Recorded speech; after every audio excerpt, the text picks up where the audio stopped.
It has not stopped hailing.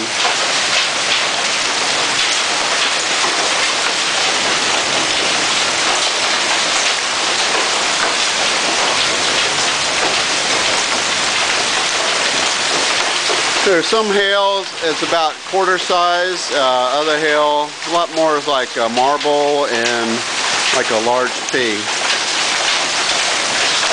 My roof is completely wasted. It's a brand new roof. Look at that.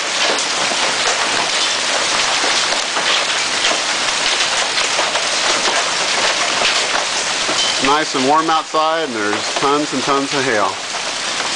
Well, looks like the hail finally stopped. Well, this is Brad Rosenhagen reporting from Round Rock, the center of hail. This is amazing. You can go out here and get hit by some hail. Oh, a little too close. All right, I'm going back.